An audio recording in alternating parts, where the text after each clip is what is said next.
Olá a todos e todas, bem-vindos a este quarto episódio do Papo de Responsa especial 20 anos do Prêmio Empreendedor Social. É um prazer imenso poder reunir aqui nesse espaço um monte de gente inspiradora que vem contribuindo enormemente para os avanços que o país precisa diante de tantos desafios socioambientais. E hoje eu tenho um prazer enorme de reunir um trio aqui, um trio que passou pela premiação em diferentes momentos, mas que foi muito especial esse contato com os três. Eu vou começar apresentando as irmãs Tatiana e Marcela Monteiro de Barros, do Movimento União BR, uma iniciativa nascida na pandemia e que foi premiada, né, foi chancelada, foi escolhida pelos leitores como uma das mais significativas naquele contexto que estávamos todos nós desafiados pela Covid-19, pela crise da Covid-19. E do outro lado, a gente tem aqui o Bruno Sindona, que é o CEO da Sindona, uma incorporadora que trabalha para levar dignidade e moradia digna para a população brasileira. Então, eu acho que é um encontro diferente, são duas perspectivas de atuação bem diferentes, mas que têm em comum, eu acho que o mesmo motivo, a mesma motivação. Eu vou começar a fazer uma pergunta mais aspiracional para os três aí. Que Brasil vocês esperam construir como inovadores sociais, né? Na perspectiva de que vocês estão apresentando soluções, vocês estão atuando para trazer soluções em habitação, e vocês aí com a perspectiva de cultura de doação, filantropia e atuação em emergências, né? Então eu queria que vocês começassem a falar um pouco por isso, lembrando que a Marcela hoje atua no Todos pela Educação, também passou pela premiação. Vamos lá, começa por você, Tatiana. Olha, é um prazer estar aqui. Obrigada pelo convite. Você sabe o quanto você representa na nossa jornada do Movimento União BR e o quanto esse prêmio foi um divisor de águas na nossa vida, na nossa história, o quanto nos transformou, o quanto potencializou todo o trabalho que a gente realiza. De fato, ele mudou tudo, a minha vida e a do movimento. Helene, o que eu imagino mesmo que o que a gente pode mais transformar, realizar, é trazer uma vida mais digna, uma vida mais leve, menos diferenças, sabe? É a realidade que a gente encontra no todo dia e principalmente quem sofre nas emergências, por conta principalmente da crise climática, em lugares de extrema vulnerabilidade, nos mais remotos do país, a gente quer um mínimo de dignidade. E é isso que a gente busca e como eu imagino o país daqui a um tempo. É para isso que a gente luta, é nisso que a gente acredita e é nisso que a nossa rede tem como missão. E você, Marcela? Bom, faço minhas as palavras da Tatiana.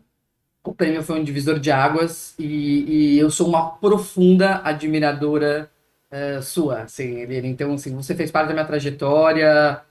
O prêmio da Folha sempre foi uma inspiração para mim. Eu não sabia o nome que tinha essa profissão e você deu um nome para, não é essa profissão, né? Esse jeito de viver e estar no mundo que é empreendedor social. Assim, então, eu tô assim emocionada mesmo, assim, sabe, de estar aqui. Hoje, me falando sobre o país, né, sobre a pergunta que você imagina, hoje eu vi na capa do jornal, tô até aqui com o dado, que 64 milhões de pessoas vivem sob insegurança alimentar. Assim. Então, você tem praticamente 30% do país aí em segurança alimentar. Então, num país que produz alimento, né? Então, o que é meu sonho como país? A gente tem uma nação que as pessoas, pô, tenham justiça social, que seja próspera, que todas as pessoas tenham oportunidade de se desenvolver para serem o que elas vieram para ser. Com uma alimentação sem segurança alimentar, com uma educação de qualidade, né, com equidade, uma educação boa para todos e todas, e não só para uma parcela da população, uma educação antirracista, uma educação que liberte as pessoas, uma educação que está garantido na Constituição, né? Assim, educação é um direito, né? Então, eu queria trazer assim esses dois pilares, né? Um país que as pessoas tenham acesso à educação pública de qualidade e não só uma parte das nossas crianças e jovens, e um país sem insegurança alimentar, né? Onde todas as pessoas tenham a certeza que elas vão fazer todas as refeições para terem uma vida digna. Maravilha. Bruno, e você? Qual a sua perspectiva aí de país que você espera? Você hoje é membro do Conselhão, né? Você está lá tentando influenciar políticas públicas e falar também nesse fórum que é super importante. Sabe que eu tenho aprendido muito lá no Conselhão também, assim como o prêmio também me ensinou. Que se permitir a sonhar, eu acho que é o grande desafio da humanidade. Se permitir a criança interior que cada um carrega em si, aquela criança que sonhava em mudar o mundo, deixar ela florar e continuar trabalhando para isso. Eu acho que ser empreendedor social é um pouco disso. E o prêmio veio para mim justamente como um marco. A gente que desenvolve aqui na Singona empreendimentos, é uma empresa, né? A gente não está no terceiro setor, tem a batalha de transformar um mercado que em 2030 vai passar o mercado do petróleo em valor de investimento, serão mais de 5 trilhões de dólares. Quer dizer, se todo esse dinheiro fosse investido em transformação do mundo, a gente resolveria os desafios de sustentabilidade, desenvolvimento e tudo que a gente vê que é tão nocivo para os seres humanos e para o ambiente onde a gente vive. Poder mostrar, e agradeço enormemente a Folha, ao prêmio, na pessoa da Eliane, que é uma pessoa incrível, de sensibilidade, que as empresas privadas, elas precisam ter um porquê. Elas precisam estar inseridas dentro de um contexto de que uma empresa existe e deve existir para que melhore as condições de todos os habitantes desse planeta. Cada um na sua área, cada um no seu caminho. Dá para fazer boa imprensa e dá para fazer má imprensa. Tem, né? Dá para fazer boa educação, dá para fazer má educação. Tudo dá para você fazer da maneira propositiva. E o prêmio acho que foi muito audacioso em poder falar, olha, é uma empresa privada e a gente acredita que através da empresa privada dá para a gente fazer o bem. Isso para nós foi transformador, porque a gente sempre buscava esse reconhecimento, né, para não ficar só nós falando de nós mesmos, e quando o prêmio vem, e a gente atua num mercado que é muito complexo, de muitas oscilações, muitas crises, muita dificuldade, a gente depende de financiamentos públicos, né? E provar que apesar de todos esses desafios, de todas essas chuvas, esses ventos que vêm, que a gente pode colocar a empresa privada e todos os empreendedores pensando em transformar o mundo, e aquela criança que sonhou um dia vou fazer do mundo um lugar melhor, ela não estava errada, mas a gente não pode parar de acreditar e continuar perseverando. O prêmio fez isso com a gente aqui. A gente continuar acreditando que é viável, que é possível. Maravilha. A gente vai para uma segunda rodada de perguntas aqui. Eu queria que você, Marcela e Tatiana, falasse um pouco como veio o mundo pós-pandemia, né? Após um momento de colaboração que foi muito intenso, vocês fizeram um trabalho ali que vocês conseguiram mobilizar muitas forças, né? E aí, pós-pandemia, né? Você teve um investimento social privado, um boom ali na pandemia e hoje, né? Qual que é o desafio de vocês hoje com o movimento, né? Vocês podem falar aí nas duas perspectivas. Você à frente do movimento e a Valéria e a Marcela como voluntária. Mas acho que as duas têm a perspectiva do que é o investimento social privado no Brasil, o poder que ele tem para transformar e para atuar com mais força. Olha, o pós-pandemia, primeiro a gente nasceu com 15 dias de pandemia, 20 dias de pandemia. Então, foi aí a nossa referência, né, de movimento. Quando a pandemia acabou, a gente já estava atuando principalmente nas catástrofes e nas emergências, os problemas das emergências climáticas.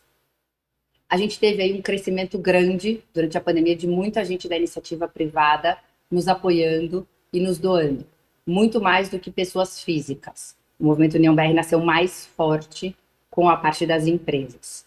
E elas no pós-pandemia seguiram. A gente foi se fortalecendo, principalmente depois do prêmio e depois de iniciativas que a gente teve mais holofote, como, por exemplo, as usinas de oxigênio que a gente colocou no Amazonas, abastecer muitos hospitais com equipamentos e insumos.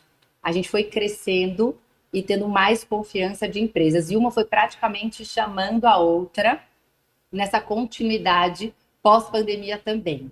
A gente conseguiu fazer cada vez mais ações, começamos a fazer ações internacionais, entregamos o maior centro de reabilitação pós-Covid da América Latina, no nosso maior hospital público, e fomos aumentando a nossa rede.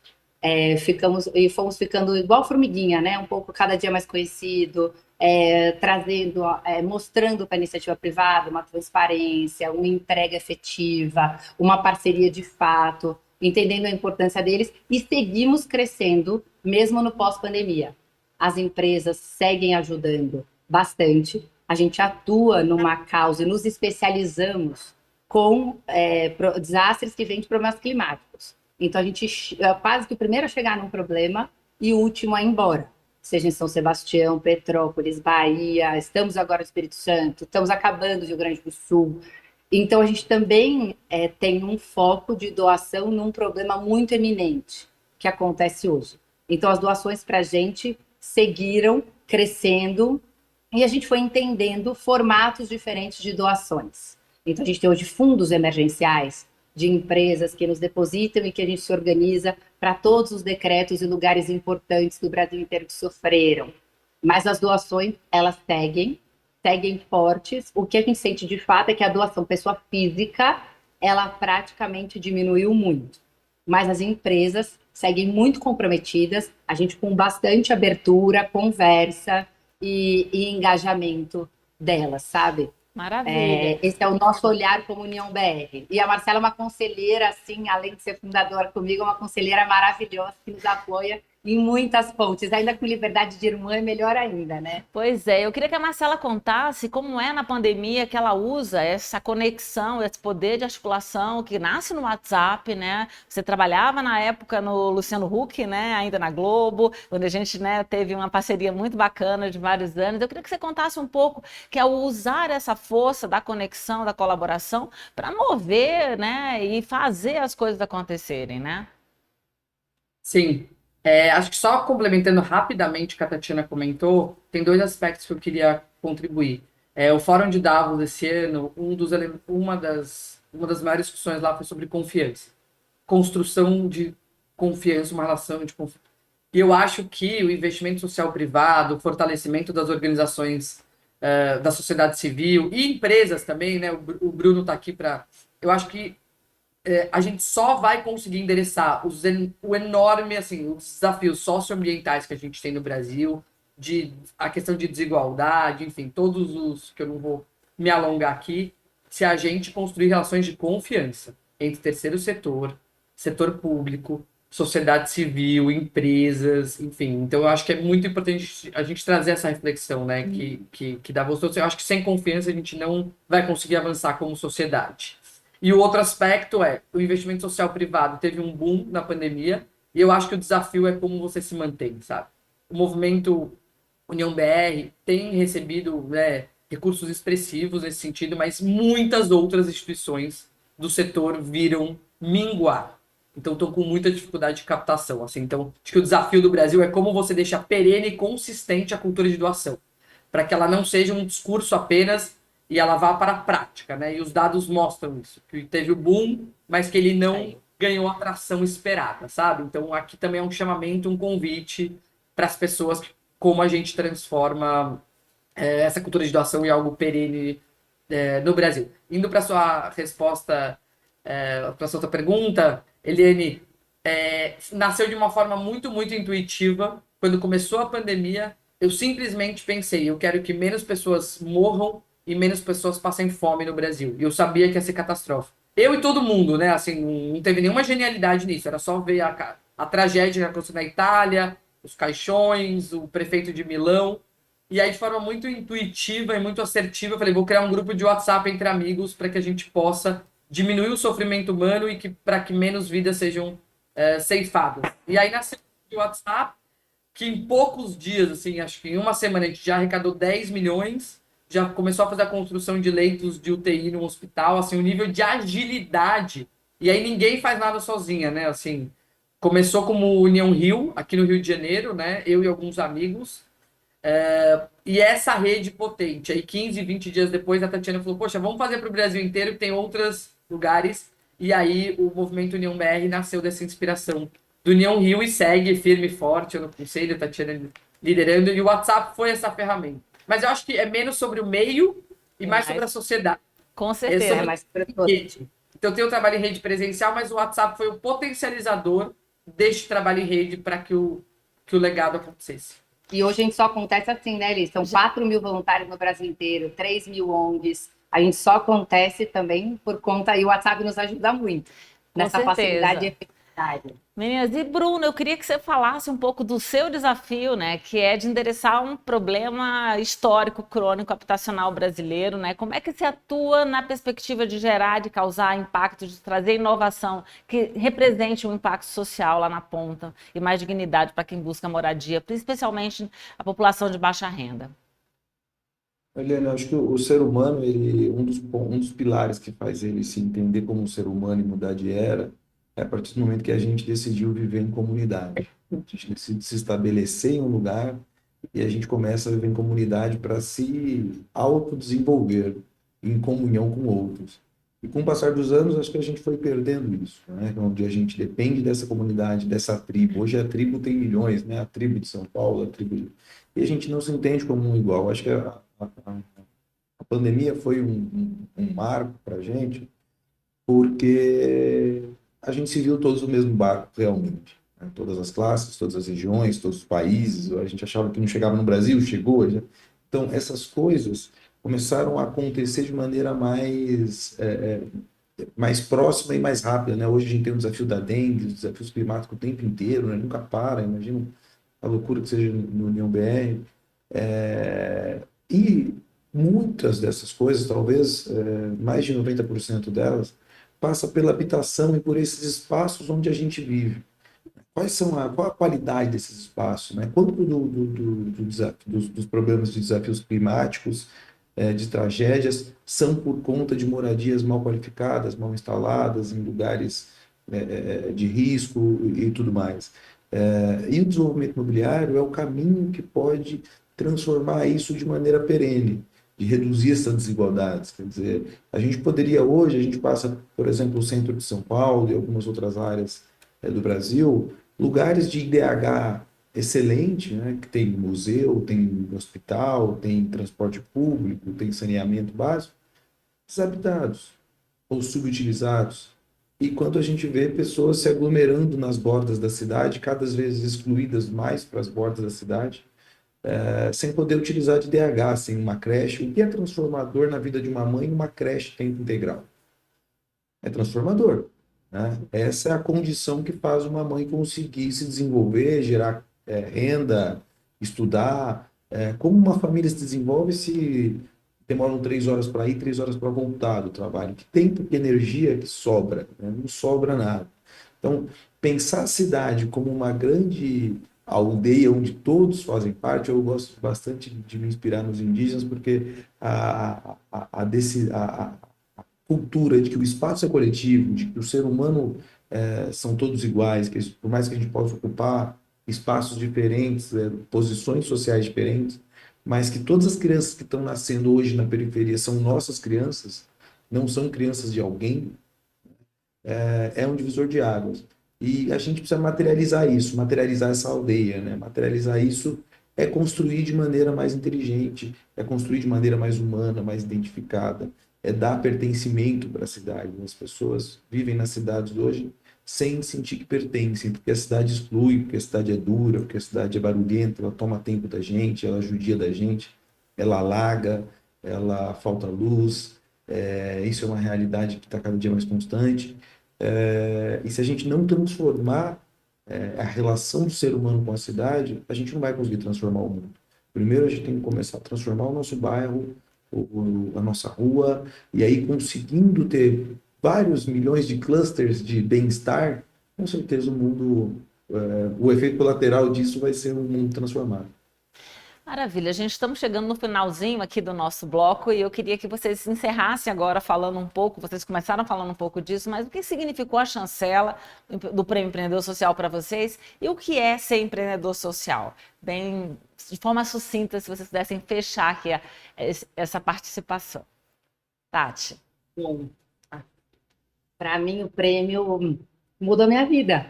Foi mostrar, mas o prêmio mudou minha vida. Como a chancela, eu entrei na pandemia empresária, saí da pandemia empreendedora social. Aprendi ainda mais a olhar para o outro, a achar razão na minha existência, a achar o meu lugar no mundo, a potencializar as minhas skills, sabe? Eu consigo fazer o que eu gosto, ajudando o outro, usando o que eu faço de melhor, estratégia, unir pontes, enfim. O prêmio foi, assim, muito, muito especial, porque é uma chancela e uma credibilidade para as pessoas que, assim, muda tudo, né? As empresas te olham diferente, o mercado te olha diferente, existe um respeito, mais gente chega por conta do prêmio, você é olhada diferente, o seu trabalho. Então, assim, uma vida se transformou, pessoalmente e para uma rede toda. E eu tenho certeza que você sabe disso, o quanto você me ajuda a salvar vidas e ajuda, porque além do prêmio, você potencializa todo o nosso trabalho. A gente coloca o holofote nas ONGs, porque a gente, União BR, não funciona sozinho. A gente funciona em rede. E você e toda aí a Folha, todo mundo potencializa ainda mais todo esse nosso trabalho, os nossos resultados. Enfim, eu sou uma pessoa muito melhor, mais completa e mais realizada por conta disso. Obrigada por tudo, viu? Então, para mim é isso, um divisor completo de águas na minha vida. Você, Marcela. Bom, Eliane, desde que eu me entendo por gente, eu vou ao prêmio, né? Todos os anos assisti. E eu sempre ficava sentada na plateia e eu pensava, eu vou saber que tá valendo a pena se o meu caminho for para isso, sabe?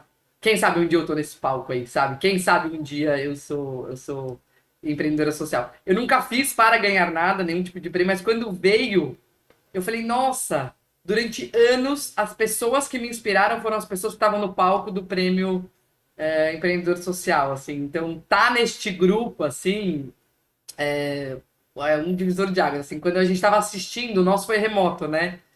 Os meus filhos perguntaram, o que que é isso, mamãe? Eu falei, é o Oscar, eles sabem o que é o Oscar, né? Eu falei, é o Oscar das pessoas que fazem o bem e transformam o Brasil. Aí eles, mamãe, é tipo o Oscar.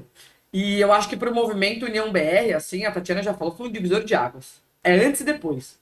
Depois que o movimento União BR ganhou o prêmio, assim, literalmente tudo mudou, não estou exagerando. E não é forçação de barra, mas o meu quadro chegou, porque ele estava no meu outro escritório. E ele tá aqui. Muito bom. Ah. E aí eu fiquei até pensando, onde que eu vou pôr aqui para que em todo lugar que eu faça ele fique me acompanhando e nos dias desanimados também, que a gente tem muitos dias difíceis dos empreendedores sociais. Eu olho o quadro e sempre me lembro. E no hotel, eu nunca contei, eu acho isso. Eu passei a escrever empreendedora social quando eu faço. Porque antes eu colocava advogada, porque eu sou advogada de formação. E eu não me considerava empreendedora social. E depois que eu ganhei o prêmio, eu falei, quer saber, eu vou escrever empreendedora social quando eu faço O a diploma você chegada no já hotel. tem. Parabéns, Marcela. E você, Sindona?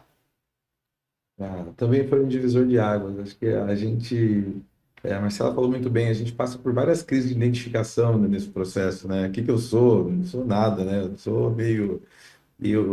A chancela do prêmio poder ser referendado, e é ruim dizer isso, mas a gente precisa que outros olhem e nos reconheçam, né? Viver em sociedade é isso, e a gente ser reconhecido e falar, pô, acho que tem gente que não é qualquer pessoa, não são pessoas que nos amam ali de dentro de casa, mas que olham para o que a gente está fazendo e falam, pô, que legal, eles estão fazendo bem, eles sabem o que estão fazendo, estão indo bem.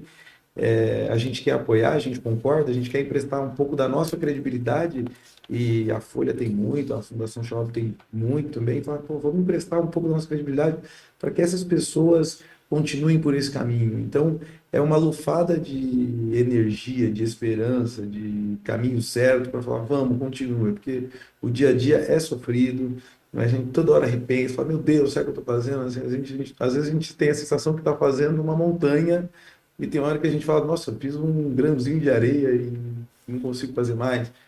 Então, esse balizador de que estamos no caminho certo e não estamos sozinhos, que tem mais gente acreditando em nós, dá muita energia, dá muita credibilidade. As pessoas ao nosso redor nos entendem de maneira diferente. A gente para de ser só uma ideia, ou talvez um empresário meio maluco, ou uma advogada meio maluco, ou coisa assim, e fala, não, peraí, acho que tem lógica.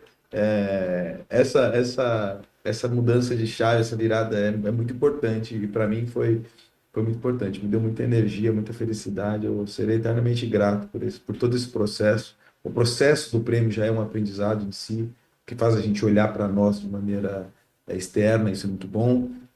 E ter ganho foi incrível. Estar naquele palco lá, uma pena que vocês não puderam estar naquele palco, é muito legal. Mas no ano seguinte a gente foi chamado para estar no palco. Foi, teve, Eu gente. estava lá. Maravilhoso ter vocês aqui. Obrigada pelas falas inspiradoras, pelo trabalho que vocês fazem e por fazerem parte dessa comunidade. A gente encerra aqui esse bloco e daqui a pouco a gente volta com mais Papo de Responsa 20 anos.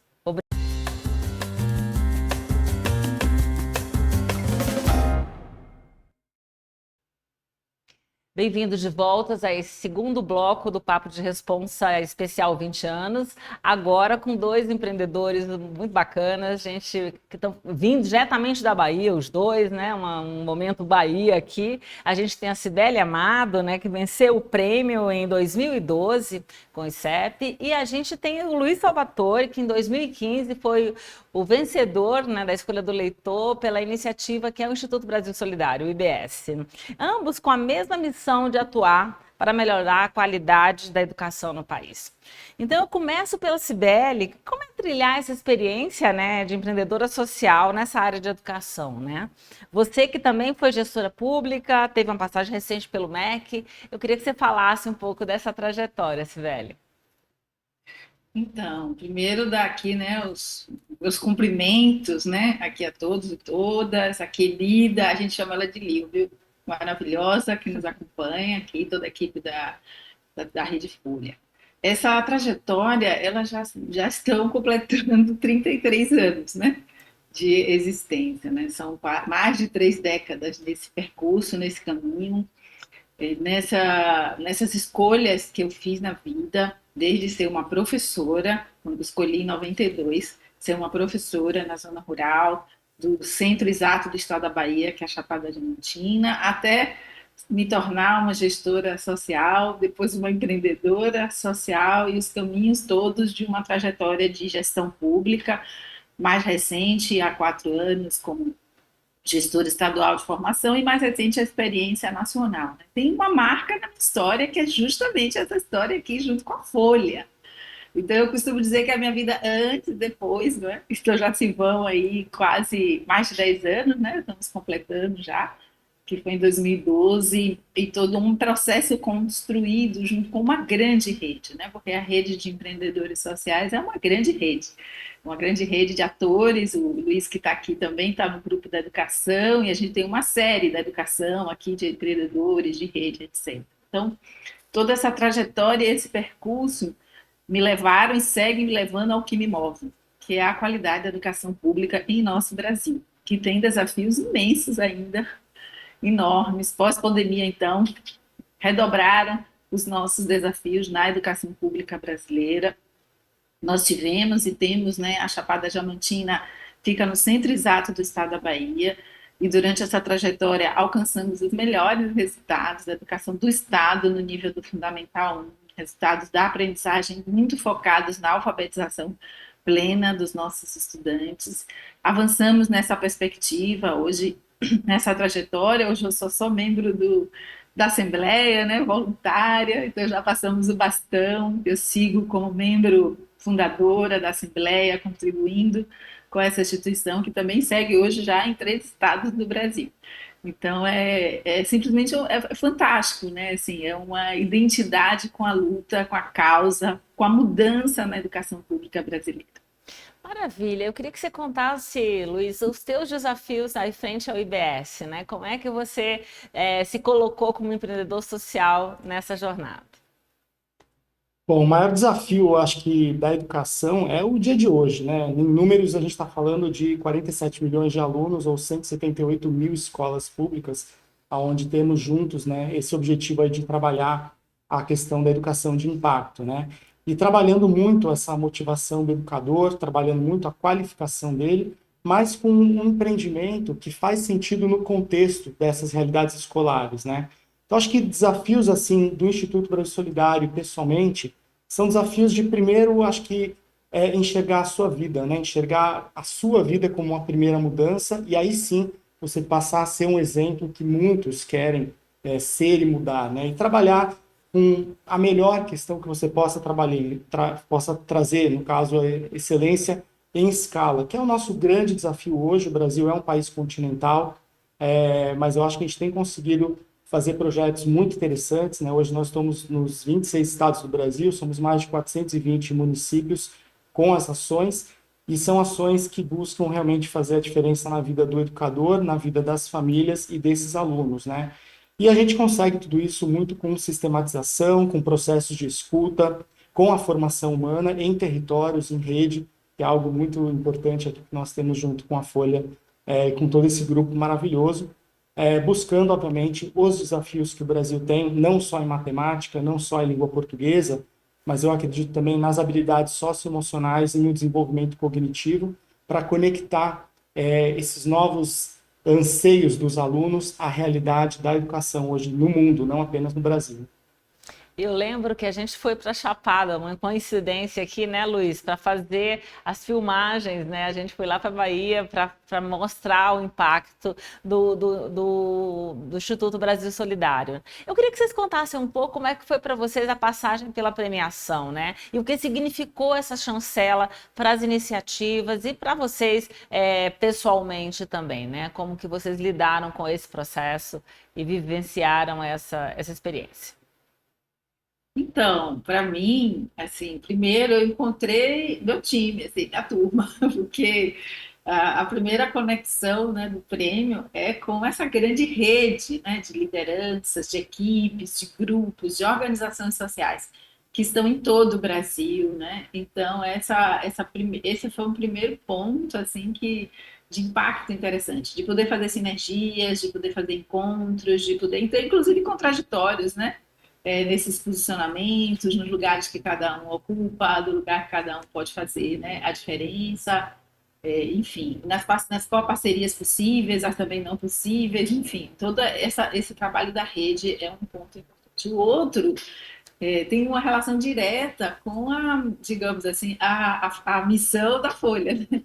Que tem uma conexão muito forte com a comunicação, né? Com o jornalismo, com a possibilidade de um pensamento crítico, de uma visibilidade de um lugar que coloca o empreendedorismo social na pauta, literalmente, né? Na agenda e na pauta, né? Então, essa conexão com essa rede, né, Lino? Essa rede de jornalistas, essa rede de pensadores que ajudam a construir uma opinião crítica no mundo, isso também fez muita diferença. Assim, eu podia listar aqui desse tanto de tempo, né, um monte de nomes, inclusive o seu, que ajudam a pensar, que ajudam a reconectar, que ajudam a construir. Tem uma outra ponta muito importante, que é a própria formação em si, né?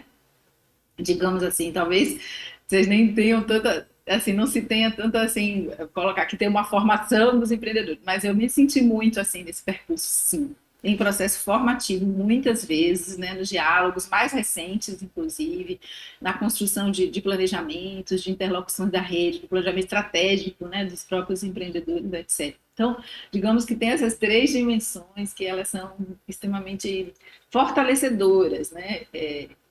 Comunicar, parece que tem um lugar que potencializa, no caso da educação, mais do que nunca, né? Porque dá a possibilidade de ter visibilidade, a possibilidade de a gente dialogar, né? De mostrar para o mundo que é possível fazer diferença. Né?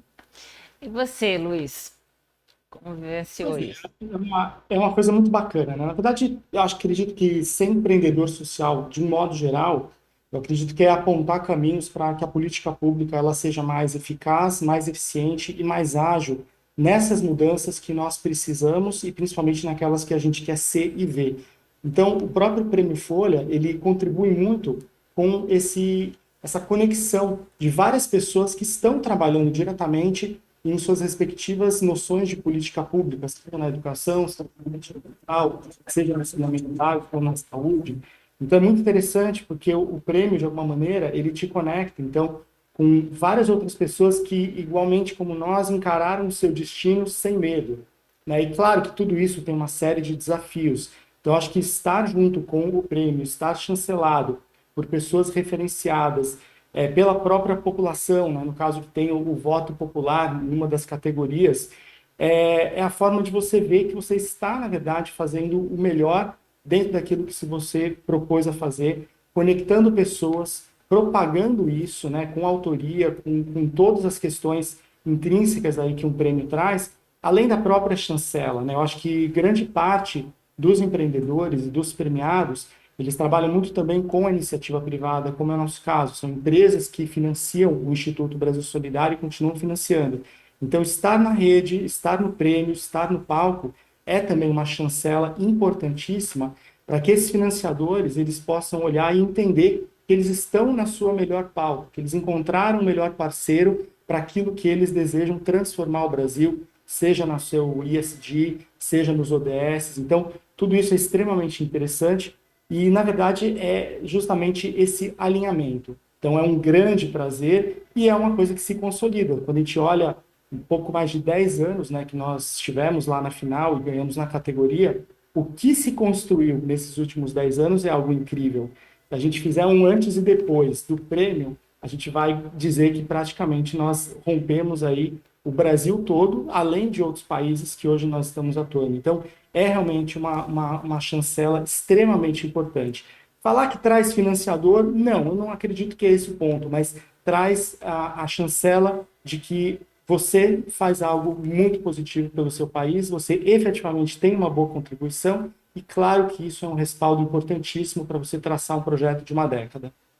Maravilha. E vocês trabalham com educação, então vamos falar de aprendizados. Agora a gente está caminhando para o final aqui do nosso bloco. Eu queria que vocês fizessem um resumo dos principais aprendizados e de que Brasil vocês esperam contribuir para continuar contribuindo para construir na educação.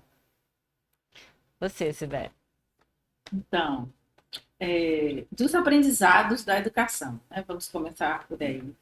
Dessa trajetória do Instituto Chapada de Educação e Pesquisa, de toda a sua, digamos, as suas grandes frentes de atuação, né? O Instituto Chapada de Educação e Pesquisa, ele foi um dos que iniciaram uma ideia hoje construída no Brasil que se chama Arranjo de Desenvolvimento Educacional, que é uma perspectiva de poder unir vários atores na mudança da educação brasileira, né? De você poder unir municípios, mas também Estado, União, poder trazer os parceiros privados, enfim, né? A ideia dos arranjos é uma ideia de colaboração pela educação, né? Aquela frase muito comum, né, que é preciso toda uma aldeia para transformar a educação, né, do Brasil e em qualquer lugar do mundo, na verdade, é preciso muitos atores. É uma área que não cabe uma ação única, exclusiva, individual. É preciso ter uma convergência, né, de atores nessa direção. Então, esse foi um dos grandes aprendizados nossos.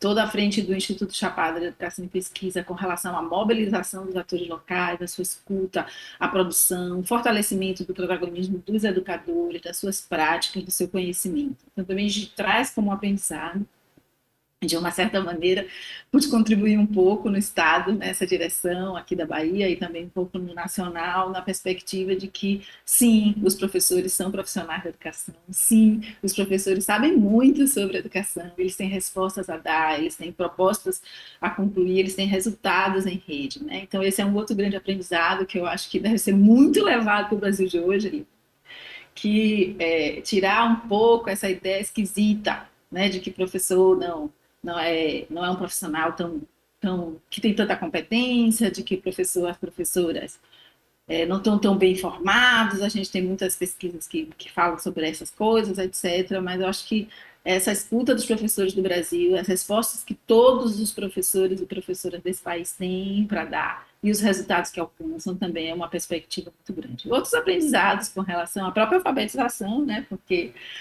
aqui não só na Chapada, mas também já como gestora de Estado, né, influenciamos muito, tivemos crescimentos, né, aí nos resultados nacionais, dos indicadores, do IDEB, etc. Então, a gente tem muitos aprendizados aí. A gente teve muitas transformações ao longo dessas décadas na educação brasileira, mas a gente ainda tem muitos desafios. A gente tem um índice ainda de analfabetismo muito grande, a gente tem quase 50%, né, que são 47,8% de crianças que estão concluindo o quinto ano com uma defasagem muito grande no seu processo de alfabetização, e com a pandemia só piorou mais um pouco esse cenário. A gente tem muitos fora da escola ainda.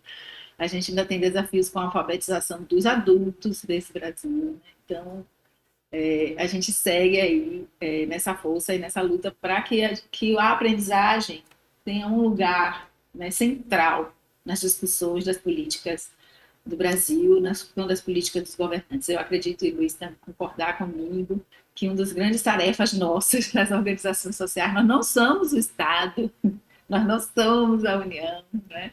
Nós somos as organizações sociais, elas têm um lugar, um papel muito importante nesse arranjo, nessa estrutura conjunta, né, de mudança da educação brasileira. Certamente. Com você, Luiz, sua conclusão.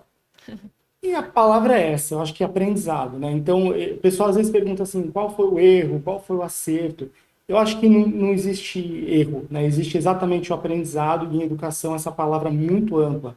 Educação, ela é processo, ela é tempo, e erros são rápidos, e aprendizados, eles são longos e duradouros, né? Então, em educação é isso que a gente está construindo. Talvez acertos, as questões mais interessantes que até hoje eu acho que domina toda a filosofia do Instituto é acreditar na simplicidade, né? Acreditar nesse processo de escuta e construir processos que muitas vezes não são complexos. É trabalhar a linguagem que as pessoas estão entendendo. Então, nos últimos anos, nos últimos 7 anos, por exemplo, a gente se dedicou a trabalhar com jogos. E muita gente foi para o universo eletrônico, e nós fomos para jogos de tabuleiro, jogos de carta. Então, isso, para nós, talvez tenha sido o maior acerto dos últimos 10 anos, que está nos projetando aí para âmbito global, indo para outros países. Então, às vezes, o simples é o caminho da criatividade, é o caminho do dinamismo, do protagonismo dos professores, da autoria e da colaboração dos alunos. Então, acredito muito em processos que são pé no chão, né, nessa linguagem simples de se comunicar, de agir, na percepção de que todos somos iguais, estamos juntos fazendo o que é necessário e, às vezes, percorrendo caminhos que pareciam esgotados, mas não estão. É necessário outras formas de promover essa comunicação, escutar literalmente com 2 ouvidos e falar com uma boca, ou seja, trabalhar esses saberes que os educadores têm, é inversão de valores, né, mostrar um pouco aquilo que é importante, olhar para si próprio. Então, tudo isso com um país reunido no mesmo sentido. Então, a gente sabe que hoje, nosso grande impacto de 1,4 milhão de alunos, né, uma rede aí, mais de 50 mil professores conectados, é uma emoção muito grande quando a gente junta praticamente toda a noite nossas aulas, nossas formações que hoje são EAD e também presencial, mas nós temos 400 professores que estão navegando para o mesmo caminho, estão alinhados no mesmo propósito, que estão entendendo que essa busca do conhecimento também gera, ao final, ganhos salariais com a certificação. Então, eu acho que a sensação hoje é muito bonita, porque eu tenho a certeza de que esse impacto, talvez presencialmente, eu nunca vá poder visitar. A gente tem emoções de receber relatos de educadores que eu não sei mais de onde eles estão vindo, mas eles estão todos conectados nessa mesma história de uma educação de impacto para trabalhar a qualidade, a excelência e, principalmente, todos olhando para o mesmo caminho, que é o que importa. Não importa partido, não importa nada relacionado à parte política, importa realmente a gente ter um sentido único e todos estarem auxiliando esse sentido, que principalmente na pós-pandemia ele se tornou mais ainda desafiador e tudo isso é extremamente gratificante nessa trajetória. Olha, eu só tenho a agradecer a participação de vocês dois, parabéns aí pela trajetória e pelo trabalho, e a gente volta daqui a pouco com mais um bloco do Papo de Responsa especial 20 anos. Até já.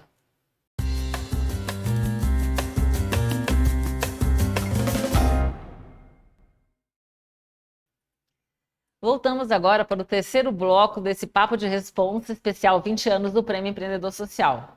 E vamos promover aqui um reencontro virtual das cofundadoras da SAS Brasil, que é a Sabine Ring e a Adriana Malê, com o Valdeci Ferreira, que é o presidente da FEBAC, né, o cofundador da FEBAC.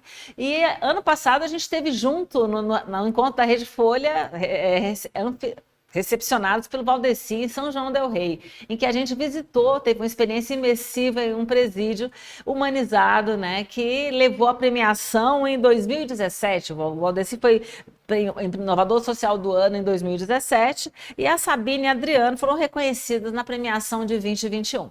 Então vamos começar esse papo aqui lembrando um pouco, né, o que significou para vocês esse encontro de empreendedores da rede, né, nesse ambiente especial que foi a Apax. Eu vou começar primeiro falando com o nosso anfitrião, contando como é que foi recepcionar a rede dentro de uma Apac. Então, inicialmente, bom dia, uma satisfação enorme, Eliane, encontrar com você, com a Adriana, com a Sabine nessa manhã, dizer dessa nossa emoção, porque quando encontramos com os parceiros, os membros da Rede Folha, é como se nós estivéssemos encontrando com os nossos familiares de sangue, porque vocês, de fato, são muito especiais. E este evento que nós realizamos no âmbito da APAC de São João del Rei foi inesquecível, porque tivemos a impressão de estar acolhendo na APAC esses membros da nossa família. Então foram 2 dias de estudos, de trabalhos, momentos de confraternização, momentos de interação, em que a gente pôde aprender muito com as pessoas que ali se encontravam, e acredito a gente também pôde oferecer alguma coisa em termos de conhecimento da metodologia APAC, essa metodologia hoje que está fazendo a diferença já em 69 cidades de 8 estados do Brasil, porque estamos trabalhando com a humanização da pena a partir da experiência das APACs, experiências que são prisões sem polícia, sem agentes penais, sem armas, sem violência, sem rebeliões, onde as pessoas podem, de fato, mudar o rumo de suas vidas.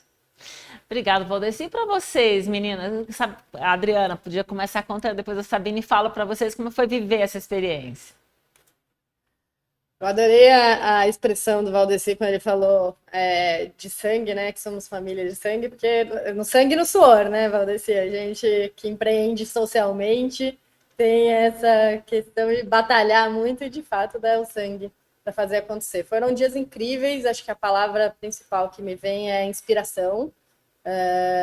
Tem uma série de coisas que a PAC faz que a gente consegue extrapolar para outras questões sobre engajamento de equipe de voluntários, sobre acolhimento.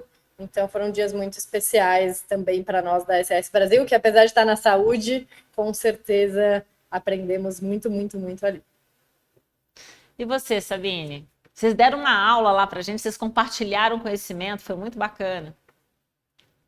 Foi muito legal, acho que a gente tem a rede, o prêmio promovem isso, essa possibilidade de aprender uns com os outros, se inspirar uns com os outros. O trabalho do empreendedor social, acho que tem essa mão na massa, né, de querer mostrar a magia do projeto acontecendo, e isso foi muito especial, e lá ter a oportunidade também de compartilhar um pouco o que a gente aprendeu em Harvard, no curso sobre liderança para transformação sistêmica. Eu acho que tem muita inteligência coletiva no que a gente faz. Então, poder estar lá, compartilhar o que a gente aprendeu, aprender com o Valdeci, com o projeto dele, um momento muito rico de promover essa inteligência coletiva a partir da prática também, do que a gente vivenciou lá.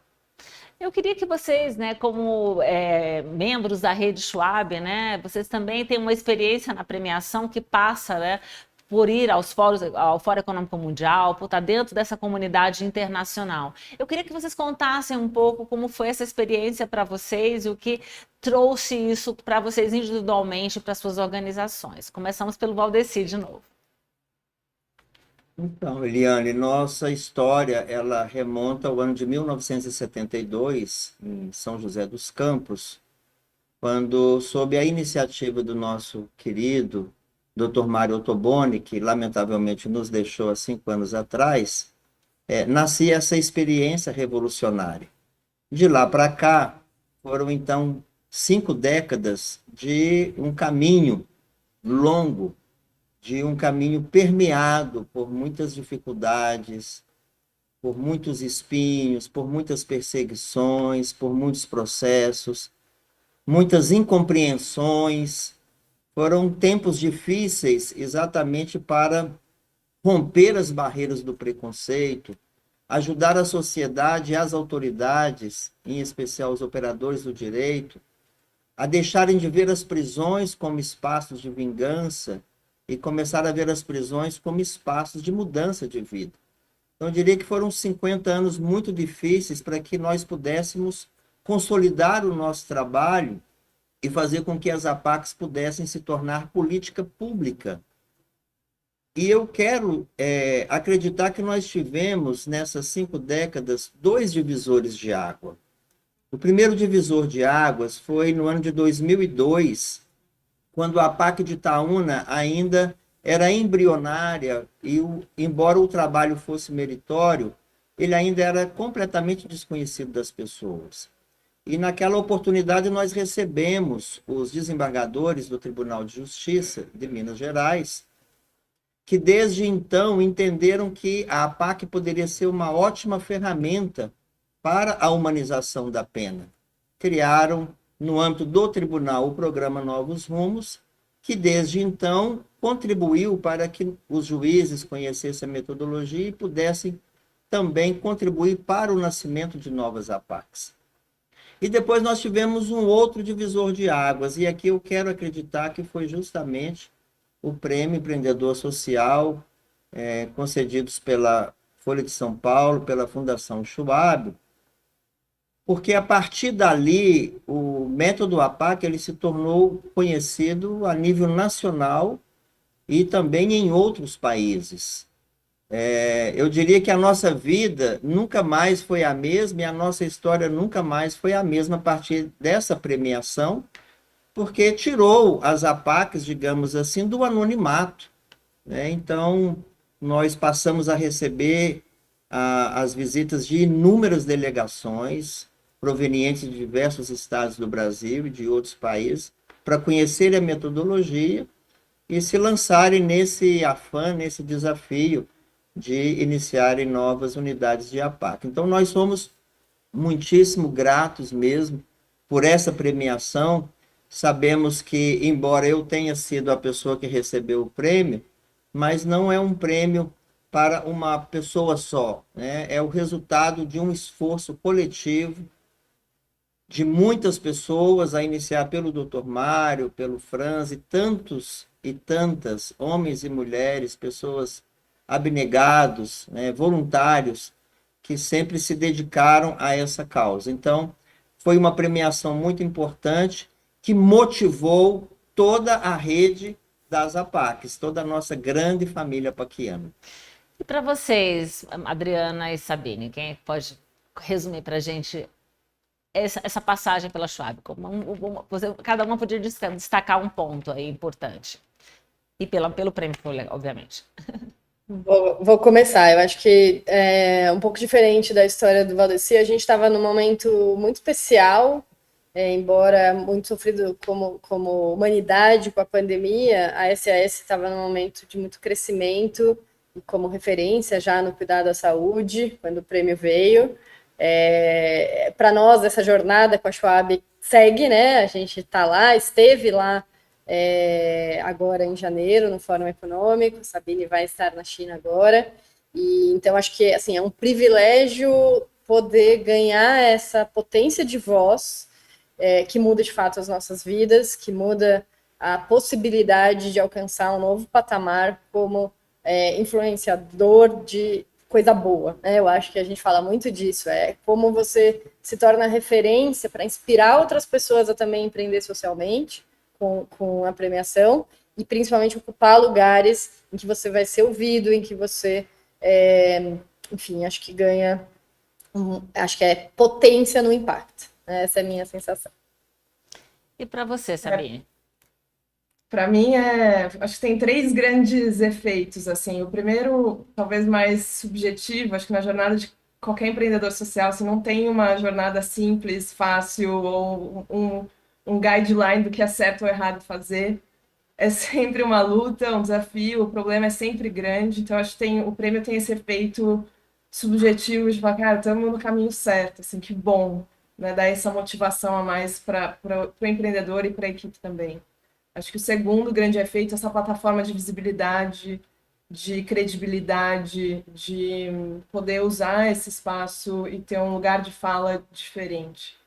E acho que o terceiro grande efeito é começar a falar numa plataforma global. Isso foi muito importante em estar em Davos e agora ir para a China, é entender que as soluções que a gente tem do Brasil podem inspirar e ir para o mundo.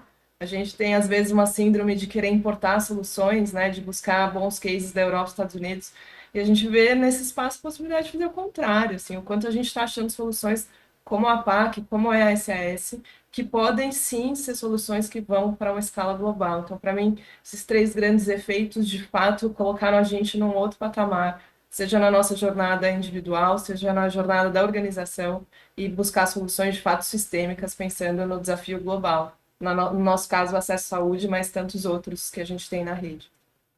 Maravilha, eu queria saber de vocês o que que faz vocês levantarem a cada manhã para cumprir essa missão. Valdeci, de humanizar a pena, de fazer as APACs crescerem, se disseminarem, e vocês para levar acesso à saúde num país que demanda tanto, que tem tantos problemas nessa área. Eu queria que cada um resumisse aqui um pouco o que é que faz de vocês, o que é que os move como empreendedores sociais.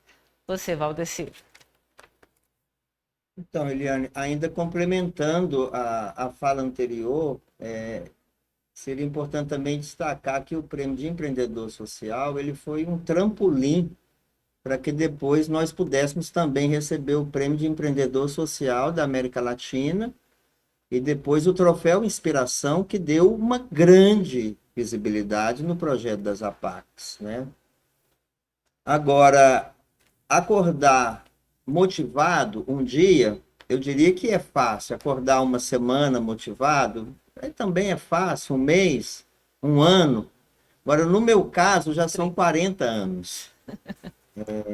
Desde a primeira visita que eu fiz no presídio de Itaúna até o dia de hoje, são 4 décadas, acordando a cada manhã e tendo que enfrentar o caos do sistema prisional. Eu digo sempre que foram 40 anos convivendo com o caos que caminha para o colapso. São 40 anos chafurdando a lama das prisões para tentar arrancar as vidas que aí se encontram. São 40 anos convivendo com o estado de coisas inconstitucionais que é o sistema prisional brasileiro. Então, encontrar de fato, Eliane, o ânimo, o entusiasmo a cada manhã é um grande desafio. Requer uma autodisciplina, requer um cuidado com a inteligência emocional, requer um cuidado com a saúde física, mas, sobretudo, requer um cuidado extremado com a inteligência espiritual, né? E aqui eu estou falando de mística, dessa mística que nos move e que nos lança nesse desafio de acreditar no ser humano que ninguém mais acredita. Então, eu penso que a palavra entusiasmo, ela significa exatamente isso, cheio do espírito, cheio do amor, cheio da esperança, que é exatamente isso que nos move, essa crença inabalável na recuperação do ser humano.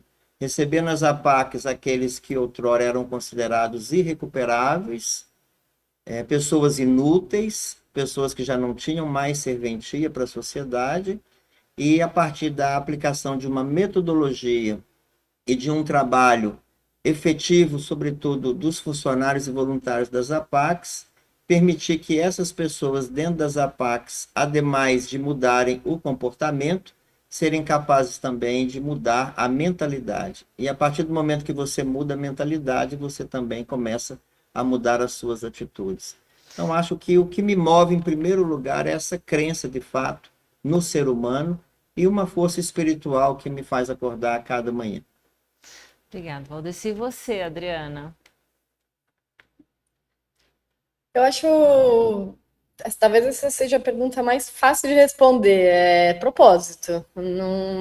Às vezes a gente tá cansado, tá naqueles dias difíceis e a gente, quando pensa no resultado, que é uma criança que não enxerga colocando os primeiros óculos, vários óculos, então também entendo isso, ou você entende o paciente que não teria chance de diagnosticar e tratar um câncer e através de nós fez isso, isso cria uma energia que de fato sublima as dificuldades e faz a gente alcançar aí dia a dia essa potência de entrega, né? Eu acho que isso é muito marca. Então, eu diria que a palavra é propósito.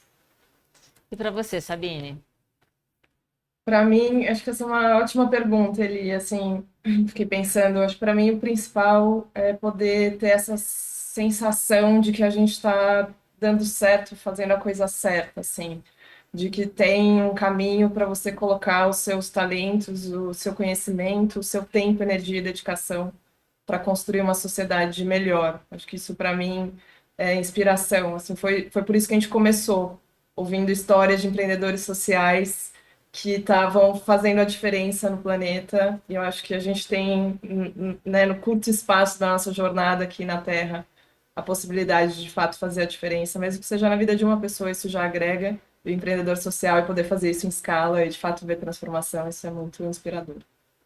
Gente, a gente poderia passar amanhã aqui falando, sempre maravilhoso ouvi-los, né? Vocês nos inspiram, que vocês continuem fazer esse trabalho tão importante ali, o Valdeci com a última das causas, né? Que é aquela talvez uma das mais difíceis, e vocês com essa missão aí de levar acesso à saúde. Muito obrigada, parabéns pela trajetória, e a gente volta daqui a pouco com mais um bloco desse Papo de Responsa.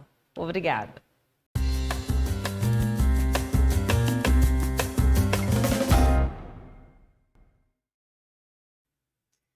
Neste último bloco do programa de hoje, do Papo de Responsa especial 20 anos do prêmio, a gente vai receber aqui a Nina Valentini, que é a cofundadora do Movimento Arredondar, e Mariano Senamo, à frente do IDESAM.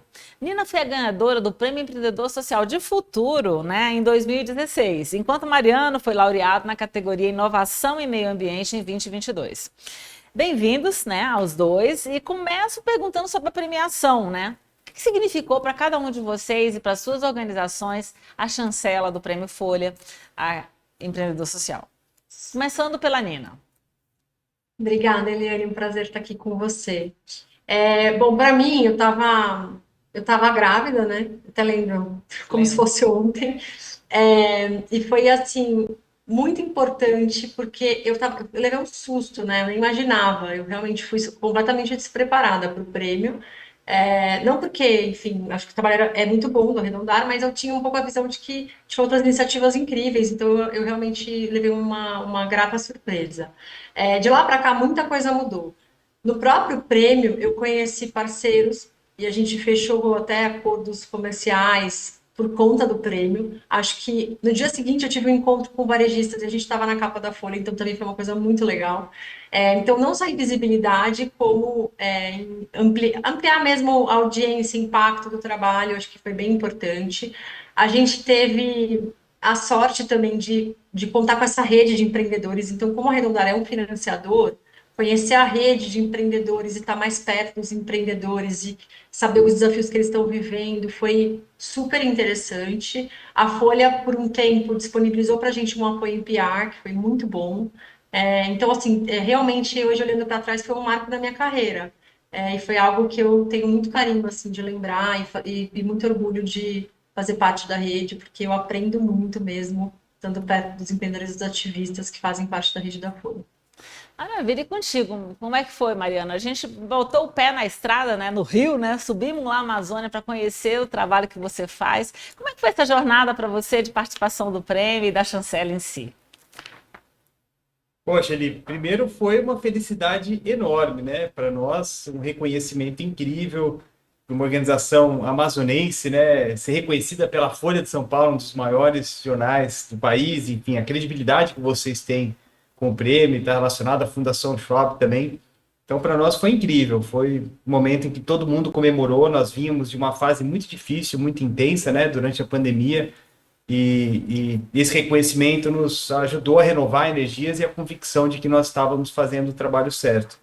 Então, é um reconhecimento não só do trabalho do IDESAM, mas também de toda a rede de parceiros que nós atuamos. Então, o IDESAM trabalha muito em rede, a AMAS tem um portfólio de negócios de impacto incríveis, que também ganharam visibilidade com o prêmio, isso foi muito bacana, mas ao mesmo tempo trouxe também uma responsabilidade. Então, o senso de responsabilidade para nós, à medida que fomos alçados aí ao patamar, né, de pessoas como a Nina e de tantos outros empreendedores que fazem um trabalho incrível, reforçou a nossa necessidade de continuar fazendo mais e melhor. Maravilha. Você acabou de voltar de Harvard agora, né, fazendo um curso de liderança para mudança sistêmica, como um dos benefícios da premiação, né, a convite da Schwab. E eu queria que você contasse um pouco como é que foi essa experiência para a gente. Primeiro foi muito cansativa, né? Foi impressionante o quanto que eles exigem dos estudantes, vamos dizer assim, e a própria turma, né, como tinham líderes de outras organizações do mundo inteiro, trabalhando por melhorar a sua capacidade de transformação sistêmica, né? Ou seja, todo mundo que estava ali tinha um problema muito complexo para resolver. O nosso é o desmatamento e o desenvolvimento sustentável na Amazônia, mas tinha gente trabalhando com pobreza, com educação e tantas outras malezas que o mundo enfrenta, e todo mundo se puxava muito, né? Pelo respeito, pela admiração e por se fazer presente e ajudar como rede a construir um mundo melhor. Então foi cansativo, porque a metodologia de Harvard aplicada nesse curso exigia muito sua concentração e sua dedicação, mas ao mesmo tempo foi, de novo, acho que um choque de humildade muito grande ao perceber que o trabalho que nós fazemos, ele faz parte apenas, né, de uma concertação maior de outras pessoas e instituições, e se criou ali uma aliança muito, muito grande, muito interessante, todo mundo querendo se conectar, e se criou um grupo de WhatsApp ali super ativo, que as pessoas estão sempre trocando agora problemas e soluções, e isso foi muito, muito legal. Maravilha. Nina, e você, eu queria que você falasse um pouco do desafio que é você ser empreendedora social nessa seara da cultura de doação, né? Que aprendizados, que desafios você precisou superar aí para chegar até aqui? Eliane, assim, a gente está num momento muito bom perto do que era há alguns anos, né? Acho que a pandemia mudou muito o hábito do brasileiro e a percepção dele em relação à doação. Quando a gente começou a arredondar, eu lembro que a gente ouvia do varejista assim, mas a gente vai doar, vai colocar nosso cliente para doar para uma ONG, como é que a gente prova que essa organização é séria? Então a gente tinha que fazer todo um processo que a gente tem, certificação, etc., mas a gente teve que criar um arcabouço para trazer a segurança do varejista primeiro e depois do doador. Hoje em dia é o contrário. As redes que chamam o arredondar e que querem estar perto, elas, em geral, já têm causas que elas apoiam, elas têm muito mais clareza do que elas querem fazer. Então, eu acho que isso mudou. A segunda coisa que está mudando é o arcabouço legal, né? Porque a gente tinha um imposto sobre causas, mortes e doações, né, o ITCMD, que agora na reforma tributária está mudando, então a gente não vai ter mais a mesma tributação para as organizações, o que é uma grande vitória do setor. Então acho que isso também vai acelerar, por exemplo, o Arredondar não podia operar em 9 estados e a gente vai poder operar, então vai crescer nesse sentido, né. Então a gente eu acho que tem e tem um resquício pandemia, né, acho que a pandemia exercitou na gente um tipo de solidariedade, né, do brasileiro, que foi muito diferente do que a gente já tinha vivido. Então, a gente viu um aumento muito grande no volume, não só na pandemia, mas a gente percebe que as pessoas estão mais exigindo mais, não só das marcas, mas na sua experiência em ter oportunidade de doação. Elas querem doar mais. Então, eu acho que essa abertura é algo que eu vejo como muito positivo. Então, acho que em 10 anos aí mudou muito. E isso eu espero que só mude ainda mais e melhore, porque a gente tem uma necessidade enorme de reduzir essa desigualdade. O Brasil é muito, né, desigual e injusto, e acho que aí tem um caminho grande do papel das organizações que precisam se fortalecer com recursos de pessoas físicas também, que é um recurso que vem com mais autonomia, que vem com mais, como é que eu posso dizer, flexibilidade, né? Então acho que a gente precisa valorizar isso também. Ariana, você tem aí, né, o desafio, né, do desenvolvimento sustentável na Amazônia, algo, uma missão que você se colocou ainda jovem. O que te faz levantar toda manhã e continuar nesse caminho do empreendedorismo social? Olha, primeiro a rede de pessoas incríveis com quem eu trabalho, né, tanto dentro da minha organização, quanto, né, seja nas startups que nós investimos e aceleramos, em outros parceiros do ecossistema, os nossos financiadores. Então, é muita gente querendo fazer algo importante, né, para o Brasil e para o mundo. E isso motiva demais. Em segundo, acho que talvez a teimosia, sabe, de provar que é possível nós criarmos um novo modelo de desenvolvimento econômico para a região, que hoje é, infelizmente, indicadores econômicos, sociais, a menos favorecida do Brasil. E aí a conta não fecha na minha cabeça quando nós olhamos para a região amazônica, né, quase 60% do território brasileiro, uma região que gera menos de 8% do nosso PIB, mas que contribui com a maior parte das emissões de gases de efeito estufa que hoje causam a mudança do clima, que é o maior problema ambiental que a humanidade enfrenta.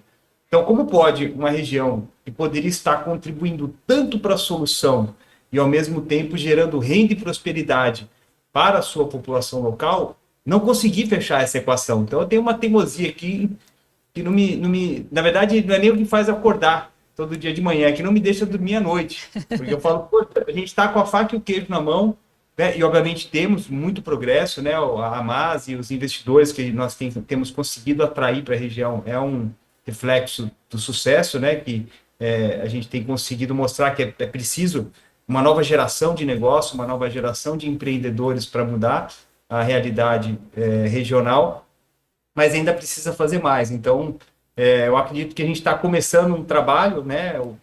É até engraçado falar isso, o Idesan está fazendo 20 anos agora, mas esse ano.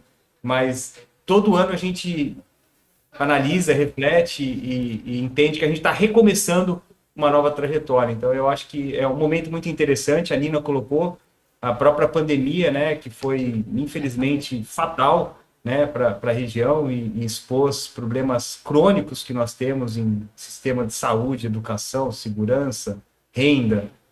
Mas ela, ao mesmo tempo, trouxe muito interesse de pessoas em querer olhar para o mesmo lugar que nós estamos olhando, né, de que dá para resolver problemas com uma solução que, inclusive, deve colocar o Brasil, né, deveria, essa é minha visão clara de que a grande oportunidade para o Brasil reconquistar algum destaque no cenário macropolítico internacional é pela capacidade de conservar a floresta amazônica e aumentar né, a recuperação econômica, ou seja, promover desenvolvimento econômico a partir da conservação da floresta. Acho que esse é o nosso grande diferencial e os próximos anos prometem bastante nessa frente. A minha empolgação é de ver essa jornada cada vez mais se consolidando e cada vez mais gente trabalhando nessa área.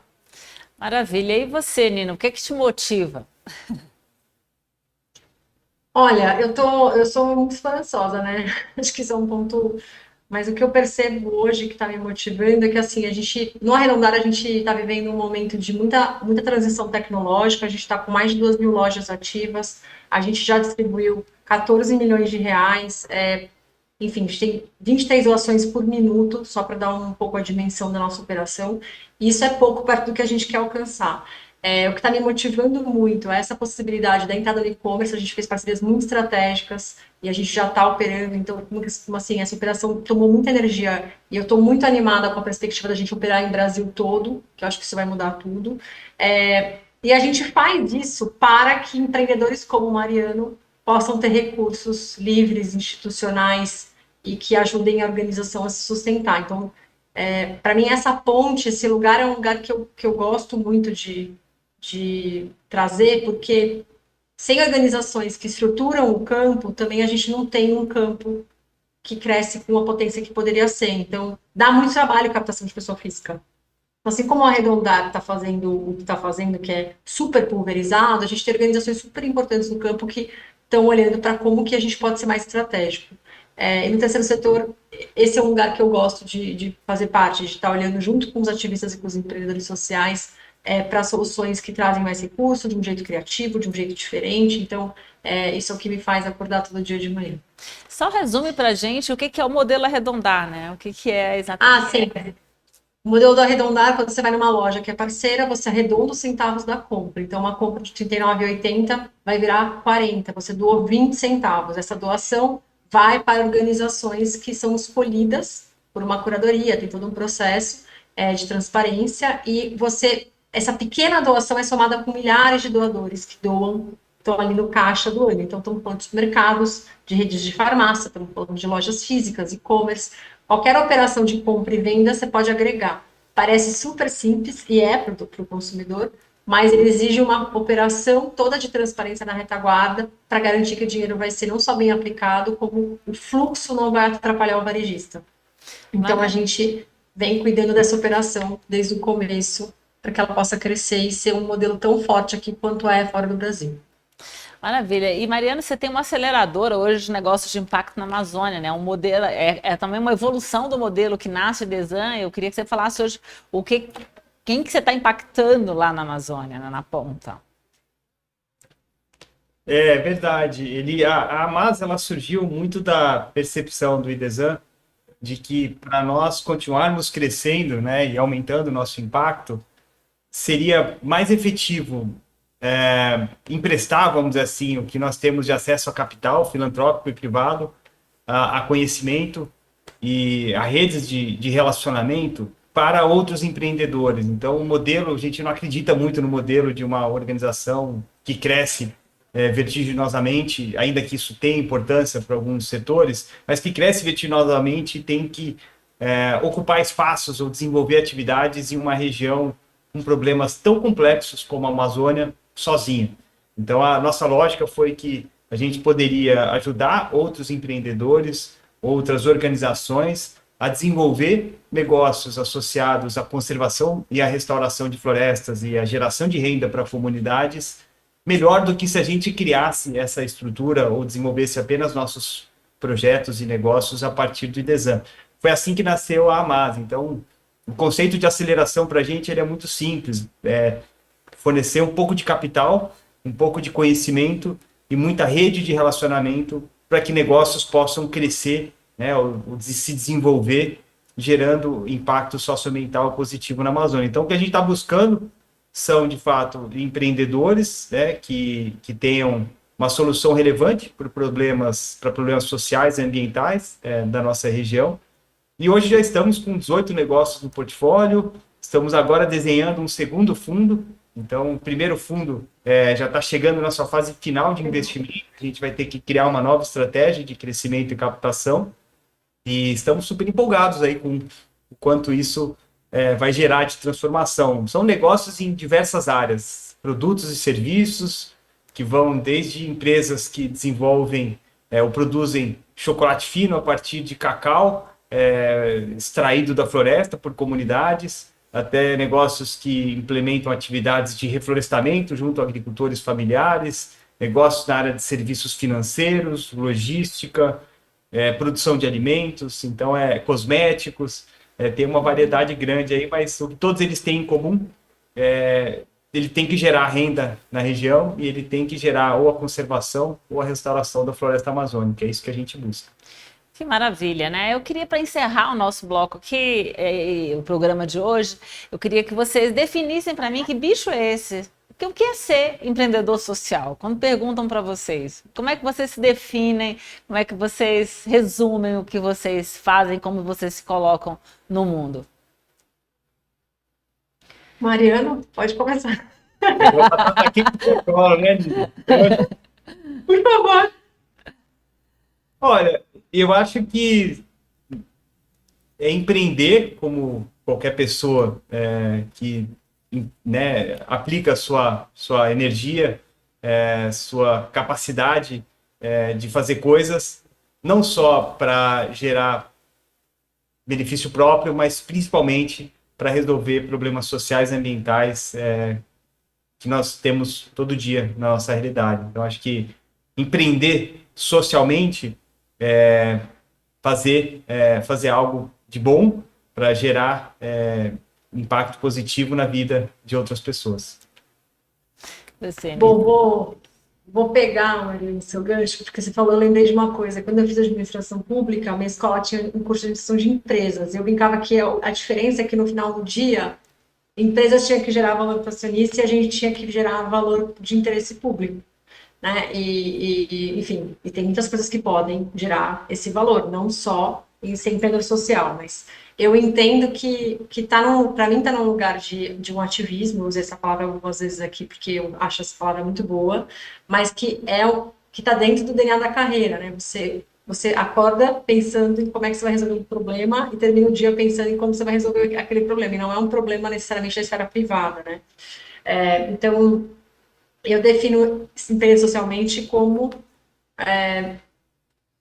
a preocupação maior está na alçada do interesse público, e o que a gente faz no dia a dia para construir isso leva em conta essa tomada de decisão, sempre olhando para o que é de interesse público, né? Então, e que para mais pessoas e para resolver desigualdades e para resolver problemas que são estruturais em um país em um momento do mundo tão desafiador também, não só do Brasil, né? Então, acho que para mim é bem por aí também. Maravilha, obrigada a vocês dois por nos inspirarem. Boa sorte nessa jornada empreendedora de vocês, que é apenas começando, né? Tem muito ainda a fazer. Eu agradeço a participação de vocês, a atenção, a presença também do público e terminamos aqui mais um Papo de Responsa especial, 20 anos do Prêmio Empreendedor Social.